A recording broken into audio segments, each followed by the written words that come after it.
The great chamber of the Galactic Council stretched wide and tall, its walls made of shimmering crystal that reflected the light of 1,000 distant stars. Inside, representatives from 47 different alien species sat in curved rows, their seats arranged in circles that rose higher and higher toward the domed ceiling. At the center of it all stood a simple platform where those who wished to speak could address the council. Ambassador Ji-young Park stood on that platform now, her dark uniform crisp and clean, her face calm. She was human, and that meant something different here than it did on Earth. Here, among these ancient civilizations, humanity was young, laughably young. The council members looked at her the way adults might look at a child playing dress-up. The Keltheran representative spoke first. He was tall, nearly 3 meters, with blue-gray skin and 4 arms that he used to gesture dramatically. His voice boomed through the chamber. The matter is simple, human. Your species has occupied the Sol system for long enough. The Council has decided that Earth and its surrounding territories will be redistributed for proper colonization. You will surrender 80% of your claimed space. You will submit to Council governance. You have 30 days to comply. Murmurs of agreement rippled through the chamber. The Vrexian delegate, a creature that looked like an oversized insect with armor plating and too many eyes, clicked its mandibles in approval. Other species nodded or made whatever gestures their biology allowed for agreement. Ji-young waited for the noise to die down. She had practiced this moment 100 times on the journey here. She knew what they expected. They expected her to argue, to plead, to buy time. They expected fear. She gave them none of that. We decline, she said simply. Her voice was clear and steady. Leave our system within 72 hours. Or face the consequences. For a moment, there was complete silence. Then the chamber erupted. Not in anger, but in laughter. The sound echoed off the crystal walls, building and building until it felt like the whole station was shaking with it. The Keltheran representative laughed so hard, he had to brace himself against his podium. Consequences? From you? He turned to address the other council members. The humans have 200 ships. We have seen them. We have counted them. The council fleet numbers over 50,000 vessels. What consequences could they possibly threaten us with? More laughter. The Vrexian made a sound like grinding metal that might have been its version of amusement. Even the smaller species, the ones who usually stayed quiet during council sessions, joined in the mockery. Ji-young stood perfectly still and waited. She had been briefed before coming here. She knew exactly how this would go. Admiral Donghyun Lee had told her what to expect. They think we're weak, he had said. Let them think it. Let them laugh. It will make what comes next so much better. When the laughter finally died down, another delegate stood. This one was from a species called the Torvans. Beings of pure energy contained in crystalline shells. Its voice sounded like wind chimes. Perhaps the human does not understand the situation. Let me explain it simply. Your species discovered faster than light travel only 50 years ago. You are children playing with toys you barely comprehend. We have been traveling the stars for millennia. Some of us have been doing so since before your species learned to make fire. We understand perfectly. Ji-young replied. You want our home. You think you can take it because you have more ships and more experience. But you are making a mistake. The only mistake, the Keltheran said, his amusement fading into cold authority, is your refusal. We have been generous in giving you time to consider. We could simply take what we want. Perhaps we should. Perhaps we will. Jung reached into her uniform pocket and pulled out a small device. She pressed a button, and a holographic display appeared above the platform. Visible to everyone in the chamber, it showed Earth, beautiful and blue, hanging in the darkness of space. Then it showed the Council's fleet, thousands upon thousands of ships gathering at the edge of human-claimed territory. You have already sent your ships, Ji-young said. They are at our border right now. This is not a negotiation. This is a threat. You have already decided to attack. The Keltheran did not deny it. We sent them as encouragement for you to make the right choice. They will remain there until you surrender, or until we grow tired of waiting. Ji Young turned slowly, making eye contact with as many delegates as she could. She wanted them to see her face. She wanted them to remember this moment. 72 hours, she said again. That is how long you have to withdraw your fleet and leave our system. If you do not, we will consider it an act of war, and we will respond accordingly. The Vrexian delegate clicked forward, its many legs clattering on the polished floor. You speak of war as if you understand it. Your species has fought among yourselves for your entire history. Yes. But you have never faced a real enemy. You have never faced us. We will crush you like insects. Your 200 ships will burn, and your planet will be ours. This is not a threat, human. It is a promise. Jiang smiled then, just a little. It was not a friendly smile. You have looked at our ships. You have counted them. You think you know everything about us, but you have made one critical error. And what is that? The Kelthoran asked, sounding bored now. You assumed we would show you everything we have. You assumed we are too primitive to deceive you. You assumed that because we are young, we are also stupid. She paused. We are not. The chamber grew quieter. Some of the delegates leaned forward, paying attention now. Earth has spent 50 years in space, Jiang continued. But we spent 10,000 years before that perfecting one particular skill. Do you know what that skill is? No one answered. War, she said softly. We waged war against ourselves for our entire history. We created weapons that could destroy our entire planet. We built machines designed for nothing except killing. We studied strategy and tactics and developed ways to kill each other that you cannot imagine. And then, 50 years ago, we turned all of that knowledge, all of that experience, toward the stars.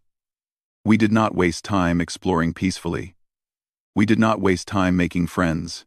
We spent every single moment preparing for the day when someone like you would try to take what is ours. The Keltharan waved a dismissive hand. Empty words. You have 200 ships. We have 50,000. No amount of experience changes mathematics. 7 days, Jiang said, ignoring him. That is how long we estimate it will take your fleet to reach Earth after you give the order to attack. So I will give you 7 days to reconsider. Withdraw your ships, leave our space, forget about Earth, or we will show you exactly what humanity has been preparing for these past 50 years. She turned and walked off the platform. Behind her, the laughter started again, but it sounded more nervous now. Some of the delegates were not laughing at all. As Ji Young left the chamber, she activated her communication device. Admiral Dong-Hyun Lee's face appeared on the small screen. How did it go? He asked. Exactly as you predicted, she replied. They laughed. They threatened. They think we are helpless. Good, the Admiral said. His expression was grim. Let them think that for 6 more days. On the 7th day, they will learn the truth, and they will never forget it. The transmission ended. Ji Young walked through the corridors of the council station, heading back to her ship. Around her, alien beings went about their business, none of them paying her any attention. They thought the matter was settled. They thought Earth would surrender or be destroyed. They would all learn differently very soon. Back on Earth, in underground bunkers and hidden facilities scattered across the planet, systems were already powering up. Ships that no one knew existed were preparing to launch. Weapons that violated every council treaty were being armed and targeted. And millions of people were getting ready to show the galaxy exactly what happened when you threatened humanity's home. The countdown had begun. Deep beneath the mountains of Colorado, 3 kilometers under solid rock, Director Taeyang Choi walked through corridors that did not appear on any map. The facility was called Shadow Site 7, and it was one of 23 identical bases hidden across Earth. Each one contained secrets that would make the Galactic Council reconsider everything they thought they knew about humanity. Taeyang stopped at a security checkpoint, where armed guards scanned his biometrics. The door slid open with a soft hiss, and he entered a vast chamber filled with activity. Hundreds of technicians worked at stations, their screens showing data that scrolled too fast for normal eyes to follow. In the center of the room, a massive holographic display showed the positions of every ship in human space, both visible and hidden. "Status report," Taeyang said to the nearest officer. The woman looked up from her console. "All systems are green, Director. We have confirmation from all 23 shadow sites. The stealth fleet is ready to deploy on your order. The quantum cannons are charged and locked on target coordinates. Drone production facilities have exceeded quotas. We have more than enough." "Good. What about the Reaper units?" Engineer Minho Shin reports, "All 12 Reaper-class dreadnoughts are operational. He says they are ready to show the Council what real warships look like." Taeyang allowed himself a small smile. The galaxy thought humans had 200 ships. They had counted correctly. What they did not know was that those 200 ships were only meant to be seen. They were the bait, the distraction, the acceptable face that humanity showed to the stars. The real fleet was hidden. 2,000 stealth vessels, each one equipped with cloaking technology that bent light and sensor waves around them. The Council's sensors could not detect them. Their scanners would show empty space, even when a human warship was close enough to touch. But ships were just the beginning. On the moon's far side, massive cannons sat in craters, their barrels pointing toward the stars. They were quantum displacement weapons, designed by Earth's brightest minds over decades of secret research. These cannons did not fire projectiles through normal space. They folded space itself, creating temporary tunnels that allowed their shots to appear instantly at their target, bypassing any shields or defensive systems. In orbit around Mars, hidden inside fake asteroids and abandoned mining facilities, millions of drones waited.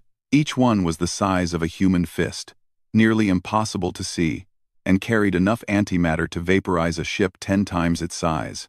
They could swarm, coordinate, and think as a collective hive. The Council had never seen weapons like these, because they had never needed to fight an enemy that thought like humans did. Taeyang moved to another section of the facility, taking an elevator that descended even deeper underground. When the doors opened, he stepped into a cold room where scientist Eunji Kim stood before a sealed vault door. "Director," she said, not turning around. Her eyes were fixed on the door, as if she could see through it to what lay beyond. "I have finished the final calculations. The Horizon Protocol is ready." "Are you certain?" Taeyang asked. "There can be no mistakes with this one." Eunji finally looked at him. She was young, barely 30, but her eyes held the weight of terrible knowledge. "I am certain. The weapon will work exactly as designed. If we activate it, we can induce a supernova in any star system within 1,000 light-years. The target star will destabilize and explode within minutes. Everything within 5 billion kilometers will be destroyed instantly. How many can we target simultaneously, with our current network of satellites and relay stations?" 47 targets. One for each Council member world. Taeyang was quiet for a moment. The Horizon Protocol was humanity's final insurance policy. If Earth fell, if the Council invaded and conquered humanity, the weapon would activate automatically. Within an hour, 47 suns would explode, taking the Council's homeworlds with them. Billions would die. The galaxy would burn. It was horrible. It was brutal. It was the ultimate expression of the human philosophy that had kept them alive through millennia of warfare. "If you are going to die, make sure you take your enemy with you. Let us hope we never need to use it," Taeyang said quietly. "But I am glad we have it." Across the facility, in a testing chamber built to withstand nuclear explosions, engineer Minho Shin watched as the final Reaper-class dreadnought completed its power-up sequence. The ship was enormous. 5 kilometers from bow to stern. Its hull a dark matte black that absorbed light rather than reflecting it. It looked like a piece of space had been carved into the shape of a weapon, and that was exactly what it was. The Reaper carried weapons systems that violated at least 15 different Galactic Council conventions on warfare. Railguns that could punch through planetary shields, plasma cannons hot enough to melt through any known armor, missiles that could split into hundreds of smaller warheads, each one independently targeted and guided. And at the heart of the ship, a weapon that Minho had designed himself. A gravitational collapse beam that could crush a ship into a sphere the size of a marble. The Council had rules against such weapons.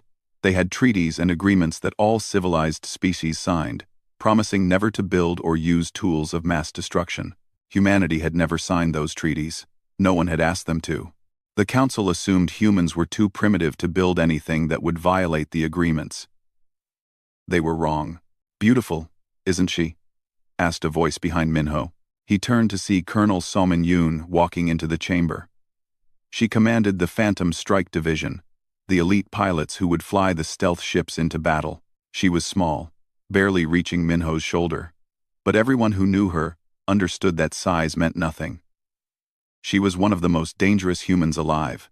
"She is perfect," Minho replied. "Just like the other 11. The Council thinks our ships are primitive. They think we use old technology, outdated systems. They will be surprised." Somin laughed. "Surprised is a gentle word for what they will be. Terrified is more accurate." She walked to the viewing window and looked at the Reaper. "I have seen the battle plans. I know what Admiral Donghyun Lee intends to do. It is not just about winning. It is about sending a message." "What message is that?" "That humanity does not forgive, that we do not forget, that if you attack us, we will not just defend ourselves. We will destroy you so completely that no one will ever think about threatening us again." At that moment, thousands of kilometers above them, Admiral Donghyun Lee sat in his command center, aboard the orbital station, Defense Prime.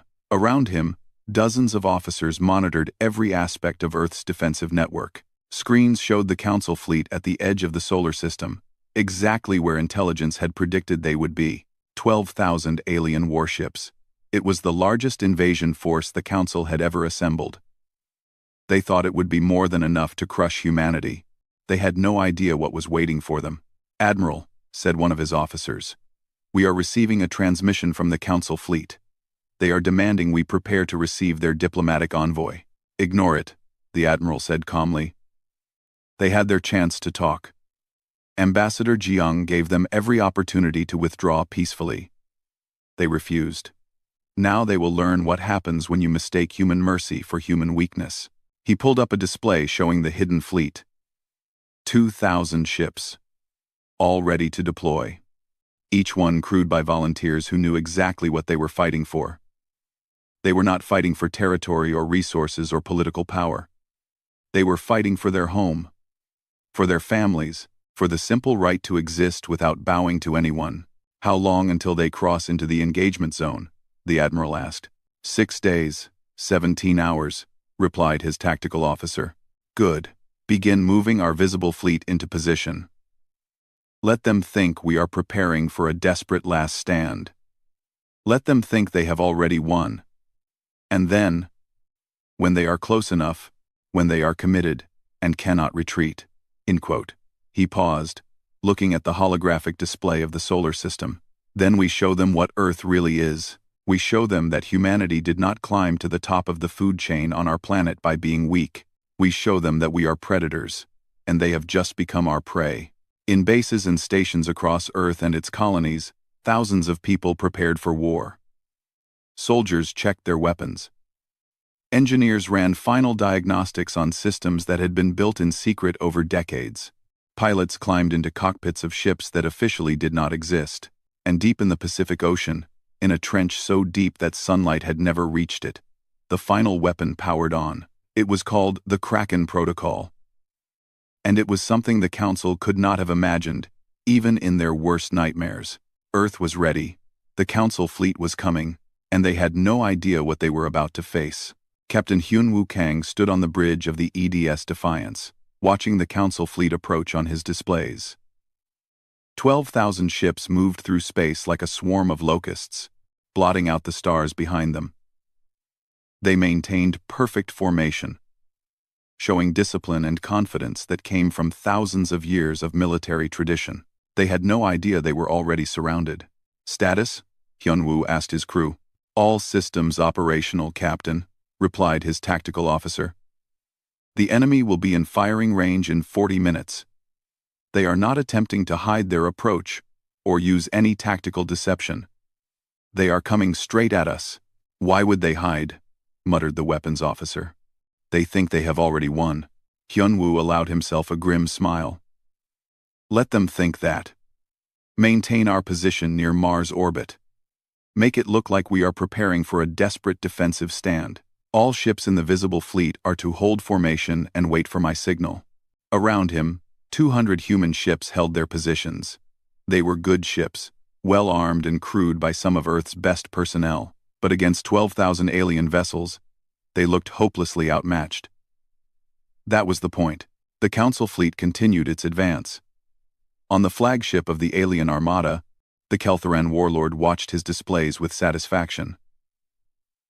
The humans had positioned their entire fleet exactly where his intelligence predicted they would. They were trying to defend their homeworld, clustering near Mars in a pathetic attempt to slow the inevitable. Shall we destroy them now, or offer them one final chance to surrender? Asked his second-in-command. Destroy them, the warlord said without hesitation. They had their chance. Now they will learn the price of defying the Council. The alien fleet opened fire at maximum range. Thousands of energy beams and missiles streaked across space toward the human formation. The warlord expected to see the primitive Earth ships vaporize instantly. Instead, their shields held. The human vessels scattered, breaking formation and diving in different directions. They returned fire, and to the warlord's surprise, their weapons were more effective than intelligence had suggested. 3 Council ships took critical damage, and 2 more lost their shields completely. Interesting, the warlord said. They have better technology than we thought. No matter. All ships. Advance and engage. Crush them. The 12,000 ships surged forward. The human vessels fell back, fighting desperately, but clearly losing ground. Within 10 minutes, 15 human ships had been destroyed. The humans were retreating toward Mars, using the planet's gravity well for cover. It was all going exactly as the Council expected. Then Admiral Donghyun Lee gave the order that changed everything. Execute Shadow Protocol. All stealth units, decloak, and engage.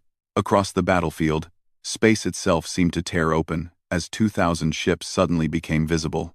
They had been there all along, hiding in perfect silence, waiting for the Council fleet to commit fully to the attack. Now they revealed themselves, appearing in the middle of the enemy formation, above it, below it, surrounding it completely. The Council ships had no time to react. The stealth fleet opened fire at point-blank range. Shields meant to stop attacks from a distance were useless when the enemy was already inside your defensive perimeter. Alien vessels exploded by the dozens, then by the hundreds. What is happening? The Kelthoran warlord shouted. Where did they come from? His tactical officer was frantically working his console. I don't know, sir. They just appeared. Our sensors show nothing, but they are right there. They must have cloaking technology we cannot detect. On Earth's moon, the quantum displacement cannons fired. Their shots did not travel through normal space. They simply appeared at their targets, bypassing every defensive system the Council ships possessed. One moment, a ship was intact. The next, a massive hole appeared in its hull as a projectile traveling at a significant fraction of light speed punched through it from the inside out. Impossible! Screamed the Vrexian battle commander aboard his ship. They are shooting through folded space. How do they have that technology? It took us 3,000 years to develop it. He never got an answer. A quantum round materialized inside his ship's reactor core. The resulting explosion destroyed not just his vessel, but 6 others nearby. Colonel Saman Yoon led the Phantom Strike Division in a precision attack on the Council's command ships. Her pilots flew with a skill that came from growing up on a planet where humans had been flying combat aircraft for more than a century before they ever reached space. They wove through the battle, their small fighters too fast and too maneuverable for the larger alien vessels to track. Target the ship with the most communication traffic, Saman ordered. That will be their flagship. Kill it, and their coordination will collapse. Her squadron converged on the Kelthoran warlord's massive dreadnought. The ship's point defense systems tried to stop them, but the human fighters danced between the shots. They fired missiles, each one guided by AI systems that could think and adapt faster than any organic mind. The missiles struck the flagship's engines, crippling it. The ship began to spin out of control, taking 3 other vessels with it as it tumbled through the formation. Then the drones arrived.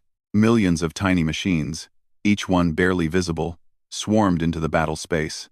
The Council sensors finally detected them, but by then it was far too late.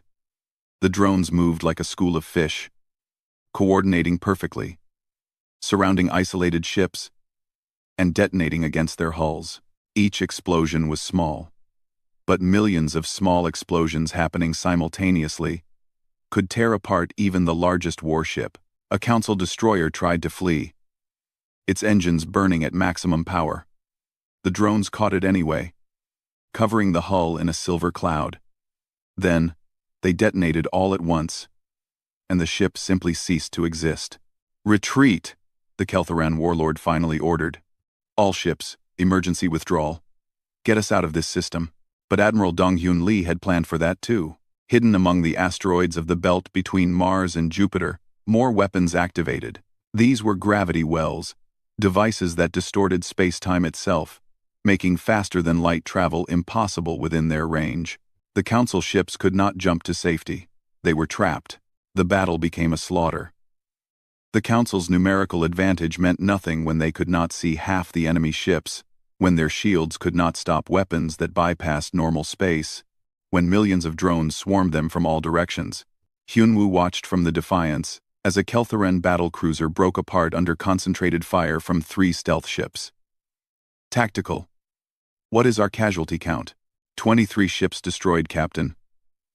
17 more damaged but still operational. Enemy losses. The officer paused, checking the numbers again, as if he could not believe them. Enemy losses are catastrophic. 11,400 ships destroyed. The remaining vessels are attempting to surrender. "Do not accept their surrender," came Admiral Lee's voice over the command channel. "They came here to conquer us, to take our world. They showed no mercy, so they will receive none. Destroy them all, but let some escape. I want witnesses.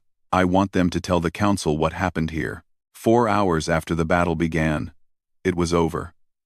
Of the 12,000 ships that had come to punish humanity, only 847 managed to flee back into deep space. The rest were debris, floating among the asteroids and moons of the solar system. Human losses: 23 ships destroyed, 17 damaged.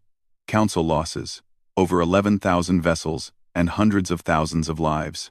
As the surviving Council ships ran for their lives, Admiral Dong-Hyun Lee broadcast a message on all frequencies, making sure every fleeing ship could hear him.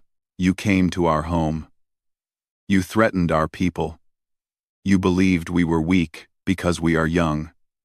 You thought you could take what is ours without consequence." His voice was cold, empty of emotion. "You were wrong.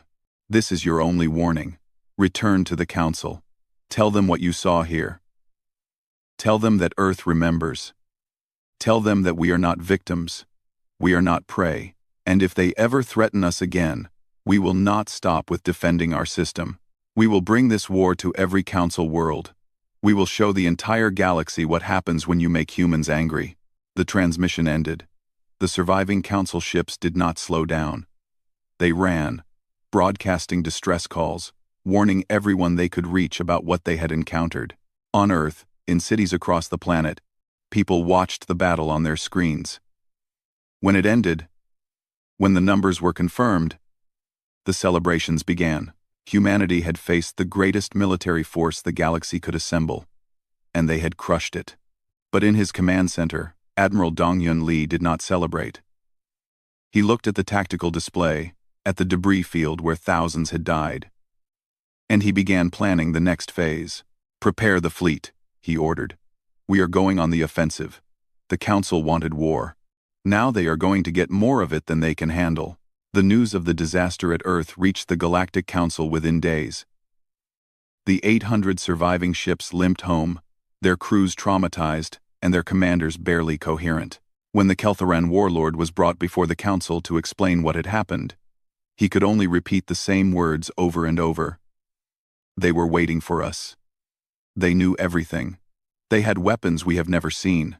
The council chamber, usually filled with confident debate, fell into stunned silence as the battle recordings played. Council members watched in horror as their mighty fleet was torn apart by an enemy they had dismissed as primitive.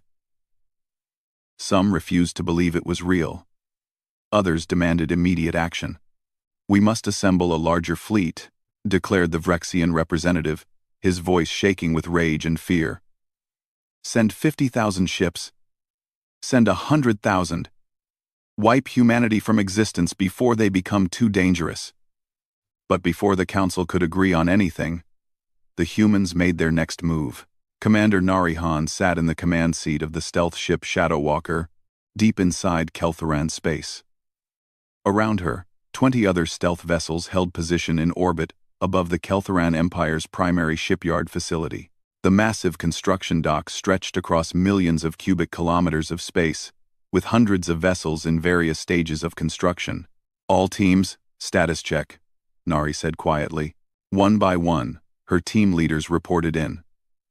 They had infiltrated the shipyard over the past week, placing charges in key locations, hacking into security systems, and mapping every critical system. The Kelthorans had no idea humans were already inside their most secure facility. "Execute," Nari ordered. The shipyard exploded from within. Not a random destruction, but surgical strikes on power cores, fuel storage, structural supports, and command centers. The facility tore itself apart in a cascade of failures. Within 10 minutes, 3,000 years of Kelthoran shipbuilding knowledge was reduced to scattered debris. Before the Keltharans could even respond, Shadow Walker and its escort vessels vanished back into the depths of space. That same day, across the galaxy, 17 other human strike teams hit their targets simultaneously. Vrexian weapons foundries disappeared in brilliant flashes of antimatter annihilation. Council military stations were either captured or destroyed so completely that investigators could not even determine what had destroyed them. Critical communication hubs went dark as human hackers seized control of networks that the Council thought were impenetrable. Tactician Unisong coordinated the attacks from a hidden base in the Kuiper Belt. She sat before a holographic display that showed the entire galaxy, with markers indicating each strike team's position and objective. Years of studying human military history had taught her something the Council had never learned. Wars were not won by building the biggest fleet. They were won by destroying the enemy's ability to fight back. "Target Package 7 is complete," reported one team leader. "The Torvik manufacturing complex is offline. They will not be producing any ships for at least 2 years." "Confirmed," Una replied, marking the location in green on her display. "Proceed to secondary target." The Council tried to respond, but their response was chaos. The humans had studied them carefully, learning their command structures, their decision-making processes, their weaknesses. Every time the Council tried to coordinate a defense, the humans were already somewhere else, hitting a target the Council had not even thought to protect. And everywhere they went, the human teams stole data, technology specifications, ship designs, tactical doctrines, military deployment schedules. Within 2 weeks, humanity knew more about the Council's capabilities than most Council members knew themselves. Scientist Yoonji Kim led a team of researchers who worked around the clock analyzing the stolen information. What they discovered both amazed and disappointed them. "Their technology is advanced," Yoonji reported to Admiral Dongyun Lee during a secure communication. "But it is old. Very old. They perfected these systems thousands of years ago, and then stopped innovating. They became comfortable, complacent." "Can we use it?" the Admiral asked. "We can do better than use it. We can improve it. Give me 3 months, and I can upgrade our entire fleet with technology that will make theirs look like toys." She paused. "They have been ahead of us for so long that they forgot how to compete. We have been racing to catch up for 50 years. We have not forgotten how to innovate." The Admiral smiled grimly. "Do it. And make sure the Council knows we are using their own technology against them." As human forces continued their systematic dismantling of Council military infrastructure, something unexpected began to happen. The council itself started to fracture. Smaller species, those who had been forced to join the council or be destroyed, began to question why they were fighting humanity at all. The Keltharan Empire and the Vrexian Confederacy had led them into this disaster, and now their military forces were being crushed, while the Keltharans and Vrexians hid behind their homeworld defenses. Then Director Taeyang Choi released the evidence his intelligence teams had gathered. It spread across the Galactic network like wildfire. Detailed plans showing that the Council had never intended to simply colonize Earth's territory. They had planned to enslave humanity, to strip Earth of every resource, to use humans as a labor force for Council projects. The revelation shocked the galaxy. Even species loyal to the Council began to protest. This was not about territory or expansion. This had been a plan for genocide and enslavement. Public opinion turned against the Council leadership. Riots broke out on several worlds. 3 minor species withdrew from the Council entirely, declaring they wanted no part in the war against humanity. In the Council chamber, the Keltharan representative tried to maintain order. "We must stay united. The humans are trying to divide us. We can still defeat them if we work together." But no one was listening anymore. The Torvan delegate's crystalline form flickered with agitation. "You said they were primitive. You said this would be easy.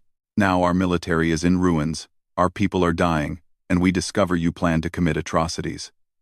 I will not follow your leadership any further." The Vrexian tried to argue. "If we do not stop the humans now, they will become unstoppable. They already control the narrative. They are turning the galaxy against us. Then perhaps we should not have attacked them," replied another delegate coldly. While the council argued among themselves, Commander Nari Han led her team on their most daring mission yet. They infiltrated the Vrexian homeworld itself, bypassing defenses that had kept the planet secure for 8,000 years.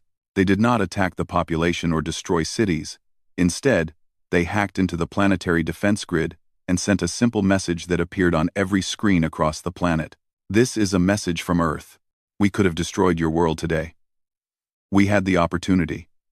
We had the weapons. But we did not come here for conquest or destruction. We came here to prove a point. You cannot hide from us. Your defenses cannot stop us. If we wanted you dead, you would already be dead. Remember this mercy when you decide whether to continue this war." The message ended. Commander Nari's team escaped without firing a single shot. The psychological impact was devastating. If humans could penetrate the Vrexian homeworld, they could penetrate anywhere. No council world was safe. No fleet could protect them. The war they had started could not be won. Admiral Dong-Yun Lee watched the reports coming in from across council space. 30 days had passed since the battle at Earth. In that time, human forces had conducted over 200 successful operations. They had destroyed or captured enough military infrastructure to set the Council back decades. They had stolen technology and data. They had turned Council species against each other. And they had done it all with fewer casualties than the Council had suffered in the first battle. "Admiral," said his communication officer, "we are receiving a transmission from the Galactic Council. They are requesting a ceasefire and peace negotiations." The Admiral considered this for a moment. "Tell them we will consider their request, but make it clear that any negotiations will happen on our terms, at a location of our choosing, and with our demands on the table. They started this war. We will decide how it ends." As the message was sent, the Admiral looked at his tactical display one more time. Human ships now controlled key positions throughout Council space.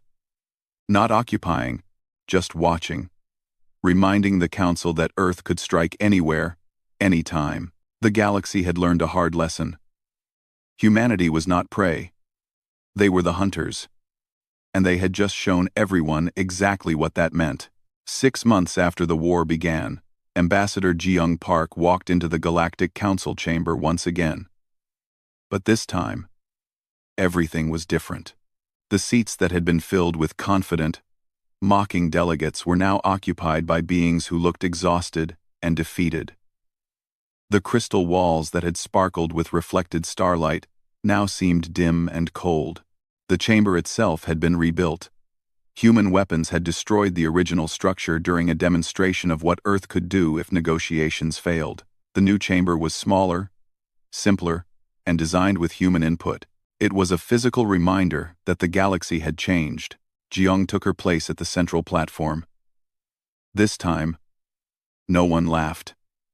No one whispered insults. They all watched her with a mixture of fear and desperate hope. Behind her stood Admiral Dong-Hyun Lee, wearing his full military uniform. He was not here to negotiate. He was here to remind everyone what would happen if negotiations failed. His presence alone was enough to make several delegates shift nervously in their seats. Director Taeyong Choi sat in the front row, his datapad ready. He had spent months preparing the terms that Earth would present. They were fair but firm, designed to ensure that what happened to humanity would never happen to anyone else. The Keltharan representative, no longer the proud warlord who had threatened Earth, spoke first. His voice was quiet, almost broken. Ambassador Park, the Galactic Council formally apologizes for the unprovoked attack on your system. We acknowledge that our actions were wrong. We are prepared to discuss terms for peace. Jiyoung nodded. The apology is noted. But words alone are not sufficient. Earth has prepared a list of conditions that must be met before we will agree to end hostilities. She activated a holographic display. The terms appeared in the air above the platform, written in every major galactic language so there could be no misunderstanding. First, Jiyoung said, the Galactic Council will pay reparations to Earth for the damages caused by your attack. The amount will be determined by an independent committee, but it will be substantial. Amen. Quote, no one objected. They had expected this. Second, the Council's current power structure will be dissolved. No single species or group of species will hold dominant authority. All member civilizations will have equal representation and equal voting rights, regardless of their age or military strength. The Keltharan started to protest, but the Vrexian delegate cut him off. We accept. The old system led to this disaster. It must change, Jiyoung continued. Third, the Council's policies of aggressive expansion and forced annexation are permanently banned. No civilization may be compelled to join the Council or surrender territory without their free consent. Any violations will be met with immediate action from Earth's military forces. A Torvan delegate raised a crystalline hand. You are saying that Earth will enforce these rules? You are placing yourselves above the Council? No, Jiyoung replied. Earth will be part of the Council, with a permanent seat and veto power over any military actions. We will not rule you, but we will prevent the Council from returning to its old ways. We will be the check on your power, just as you will be a check on ours. The delegates murmured among themselves. It was not what they had hoped for, but it was far better than they had feared.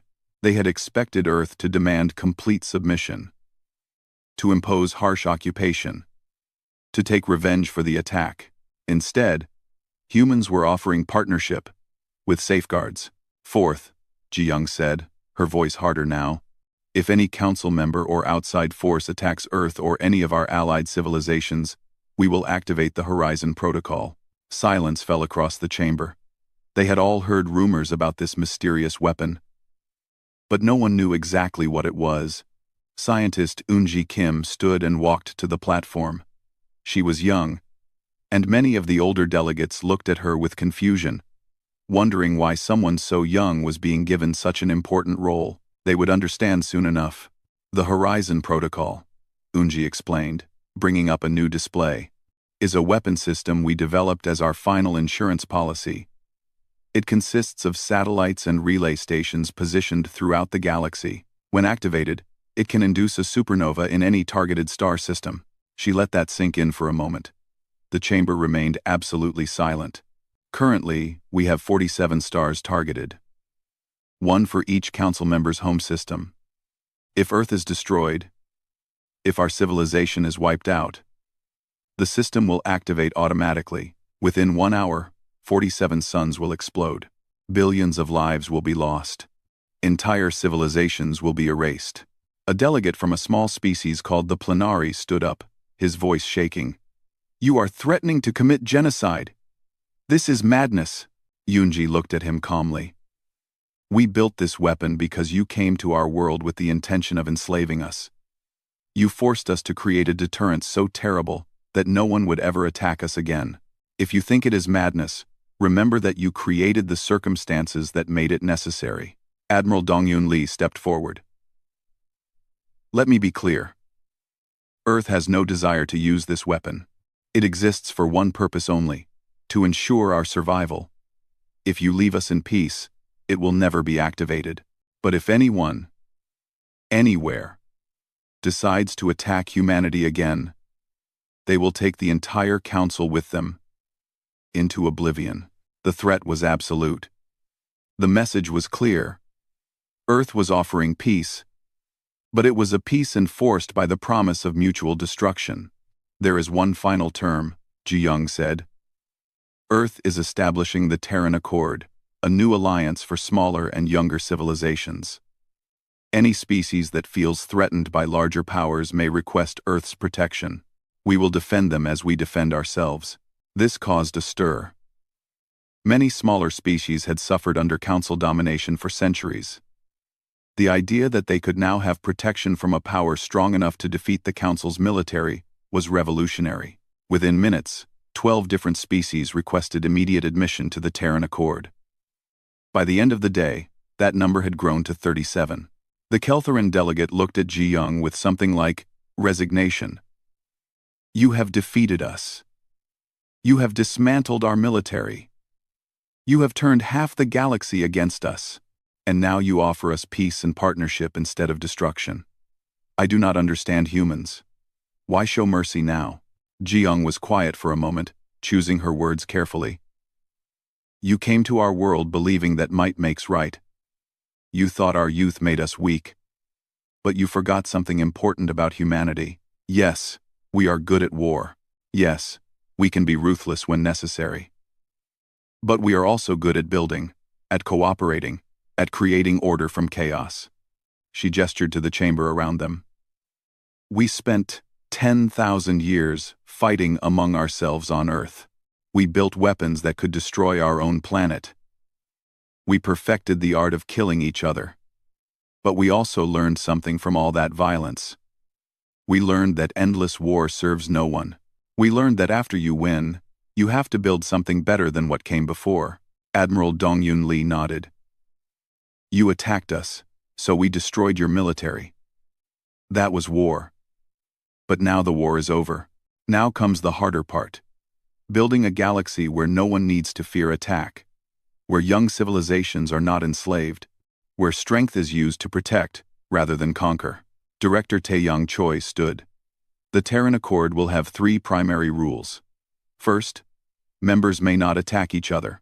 Second, members must come to each other's defense if attacked by outside forces. Third, no member may engage in slavery, genocide, or forced annexation. These are not negotiable. The vote took less than an hour. The Galactic Council accepted Earth's terms unanimously. They had no choice. But more than that, many of them realized that the terms were fair. Earth was not asking for tribute or territory. They were not demanding submission. They were simply ensuring that the galaxy would be safer for everyone. As the session ended, the Vrexian delegate approached Ji Young privately. I must know. If we had withdrawn when you first warned us, would this war have happened? No, Ji Young replied simply. We gave you every opportunity to leave peacefully. We did not want this war. We never wanted it. Then why did you prepare so thoroughly for it? Ji Young smiled sadly. Because we are human. We hope for peace. But we prepare for war. We trust in diplomacy. But we build weapons just in case. It is what kept us alive on our own planet. And it is what will keep us alive out here among the stars. In the months that followed, the galaxy began to transform. The old council structures were dismantled and replaced with more democratic systems. Earth's technology, freely shared with Terran Accord members, began to spread. Species that had been oppressed for millennia found themselves with rights and protections they had never dreamed of. Human ships patrolled trade routes, protecting merchant vessels from pirates. Human engineers helped rebuild damaged infrastructure on worlds that had suffered in the war. Human teachers shared knowledge freely, asking nothing in return except that it be used for peaceful purposes. The Reaper-class dreadnoughts, the stealth fleets, the quantum cannons, all remained ready. The Horizon Protocol continued to target the Council homeworlds. Earth had not forgotten the lessons of the war. They would protect peace, but they would do so from a position of strength. 1 year after the war ended, Captain Hyun-Woo Kang stood on the bridge of the Defiance, now assigned to patrol the outer territories. A distress call came in from a small colony that was being attacked by raiders. "Set course," Hyun-Woo ordered. "Maximum speed. Let us show these raiders what happens when you threaten people under Earth's protection." The Defiance jumped to faster than light speed, racing to help people who had no connection to humanity except their need for protection. On Earth, in a quiet office in Geneva, Ji-young Park looked at reports from across the galaxy. The Terran Accord now had 83 member species. Trade was flourishing. Scientific cooperation was producing breakthroughs that benefited everyone. The galaxy was not perfect, but it was better than it had been. She thought back to that day in the council chamber when they had laughed at her warning. They had learned the hard way that humanity should not be underestimated. But more importantly, they had learned that humanity could be more than warriors. They could be protectors, builders, and partners. Earth had been attacked. Earth had retaliated with ruthless efficiency. But then Earth had done something the Council never expected. They had shown mercy. They had offered partnership. They had used their strength not to conquer, but to create